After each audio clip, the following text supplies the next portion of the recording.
काफी जगह से किसान आएगा कल।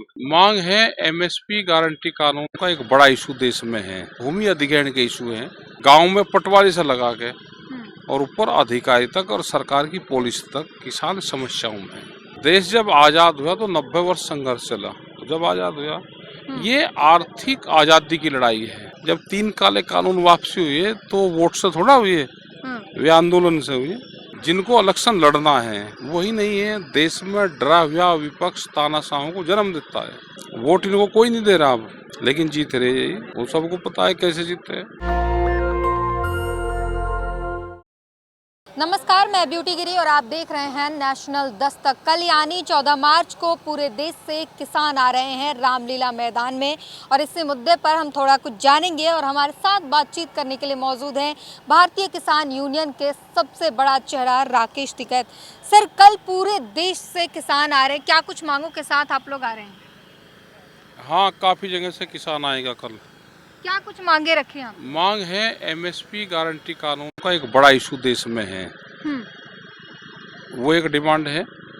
बिजली की समस्याएं हैं, वो अमेंडमेंट एक बिल है, उसकी समस्याएं सरकार ने क्लियर नहीं करा। भूमि अधिग्रहण के इशू हैं, कर्जा माफी वाला है, स्वामीनाथन कमेटी की रिपोर्ट है। किसान की तो समस्या ही समस्या है। किसान का तो गांव में पटवारी से लगा के और ऊपर अधिकारी तक और सरकार की पॉलिसी तक किसान समस्याओं में है। तो क्या लगता है, मार्च करने से, धरना करने से सरकार सुनेगी? क्योंकि किसान डटे हुए हैं बॉर्डर पर, लेकिन दिखाई नहीं दे रहा। सरकार उनके सामने बिल्कुल मजबूती से खड़ी है। गन चलाए जा रहे हैं, पैलेट गन और तमाम। हम हाथ सिलेंडर करके खड़े होके सिलेंडर करते सरकार के सामने। देश जब आजाद हुआ तो 90 वर्ष संघर्ष चला। तो जब आजाद हुआ, ये आर्थिक आजादी की लड़ाई है। ये भी लगता है कि 1947 में तो देश आजादी की लड़ाई थी। ये आर्थिक आजादी की जो भारत सरकार कह रही कि देश बहुत ऊपर जाएगा 47 तक, तो हमें लगता है कि 47 तक ये लड़ाई 2047 तक आर्थिक आजादी की लड़ाई लड़नी पड़ेगी किसानों को। किसान वोट की चोट क्यों नहीं देते सरकार को? सरकार वोट से ही डरती है, वोट के लिए ही सब कुछ करती है। तो किसान वोट की राजनीति में वो वोट की चोट क्यों नहीं दे पाते? वोट की चोट नहीं, आंदोलन की चोट ही ठीक है। हाँ, वोट की चोट नहीं देना किसानों को ना। पिछली बार आंदोलन वाली चोट ठीक है। पिछली बार जब इतने बड़े पैमाने पर किसान आंदोलन हुआ, बावजूद उसके जीती भाजपा सरकार उत्तर प्रदेश में। तो जब तक आप वोट की चोट नहीं देंगे, सरकार डरेगी कैसे? ना डरेगी। जब 3 काले कानून वापसी हुई है तो वोट से थोड़ा हुई है, वे आंदोलन से हुई। वोट की तो बीमारी है एक बहुत बड़ी। आप तो आंदोलन से आप तो खुद कहते हैं कि राजा की अगर नजर पड़ गई तो जाना तो पड़ेगा ही। तो आप मानते हैं कि वो? हाँ, राजा की नजर पड़ जा तो जाना तो पड़ेगा। जब तो पॉलिटिकल पार्टी वाले जा रहे, राजा की नजर पड़ेगी तो जाना पड़ेगा। पहला है सम्मान के साथ में चले जाओ, दूसरा है लालच के साथ में चले जाओ, तीसरा है डर के साथ में चले जाओ। तो राजा की नजर पड़ेगी, जाना तो पड़ेगा। आप भी मानते हैं कि सर्वे सर्वा वही है, वो जो चाहेंगे वही होगा? हाँ, जो चाहेंगे वही होगा। और एक तीसरा है आंदोलन। तो आंदोलन हो रहा है।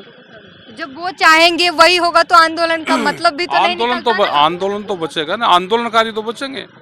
हाँ। भाई, और थोड़ा कोई बचेगा? आंदोलनकारी ही देश में बचेंगे। बीज के बचेंगे, बीज सीड जो होता है वो बचेगा। वो तो जब अकाल पड़ता था तो सीड जब भी बचता था, बीज को बचा कर रखते थे। तो ये तो बीज है, आंदोलनकारी तो बीज है, तो इसी से उत्पत्ति होगी। आपको ऐसा नहीं लगता कि अगर किसान एकजुट होकर अगर सरकार को वोट का डर दिखाए तो सरकार किसानों के मुट्ठी में होगी और किसानों को शहादत नहीं देनी पड़ेगी? वो बीमारी है वोट की। वोट तो जाने, अब तो आंदोलन बचा है, वोट नहीं बची। वोट नहीं है, वोट नहीं ना। अब वोट कौन किसको मान रहा? वोट जिनको इलेक्शन लड़ना है वही नहीं है। देश में डरा हुआ विपक्ष तानाशाहों को जन्म देता है। भाई, जिनको चुनाव लड़ना, आंदोलन तो उनको करना चाहिए। वोट इनको कोई नहीं दे रहा अब, लेकिन जीत रहे यही। वो सबको पता है कैसे जीतते हैं। कैसे जीत रहे हैं? आपकी जुबानी सब जानना चाहिए। हाँ, ऐसे जीतते हैं कि बीजेपी का हारा हुआ कैंडिडेट जब सर्टिफिकेट बंटते हैं तो जीत का मिलता है उसको, ऐसे जीतते हैं। और जो हार के कैंडिडेट इलेक्शन कमीशन जाना चाहिए, कोर्ट जाना चाहिए, वो बीजेपी के मुख्यालय पे जाकर ज्वाइनिंग करता है। ये तो आंदोलन से बचेगा, आंदोलन से। आप साफ कह रहे हैं कि बीजेपी जो भी आज कुछ कर रही है तानाशाही, तो विपक्ष की गलती है सारी। और किसकी गलती? विपक्ष की भी है। डरा हुआ विपक्ष देश में तानाशाहों को जन्म देता है। एक लाठी नहीं लगी, एक गोली नहीं चली, एक आंसू गैस का गोला नहीं चला, तो भाई सत्ता तो जाएगी। सत्ता तो ताकत से हासिल करनी पड़ती है, तो हम तो चुनाव लड़ते नहीं। किसान इतने सहनशील क्यों हो गए हैं कि उन पर गोलियां चल रही है, पैलेट गन छोड़े जा रहे, तमाम चीजें हो रही, लेकिन वोट के चोट उन्हें नहीं देने हैं सरकार को। हमने बताया तो वोट का सिस्टम ही नहीं है। ये आंदोलन से बचेगा देश। जो 3 काले कानून वापसी हुई है तो वे आंदोलन से हुए, वो वोट से नहीं हुए। ठीक है, तो इनकी जो पूरी तरीके से मजबूती से ये कह रहे हैं कि आंदोलन ही है जो देश को बचा सकता है, वोट की चोट से भी काम नहीं चलेगा और आंदोलन चलता रहेगा तभी देश बचा रहेगा। पूरी बातचीत पर अपनी प्रतिक्रिया जरूर दीजिए। कैमरामैन आशीष के साथ ब्यूटी गिरी, नेशनल दस्तक। नेशनल दस्तक की आपसे गुजारिश है कि अगर इसको बचाना चाहते हैं तो नेशनल दस्तक को सब्सक्राइब करने के लिए रेड कलर के सब्सक्राइब बटन को दबाएं, फिर बेल आइकन की घंटी दबाएं। नेशनल दस्तक को बचाने के लिए बहुत जरूरी है कि हर खबर को शेयर करें, लाइक करें, कमेंट जरूर करें।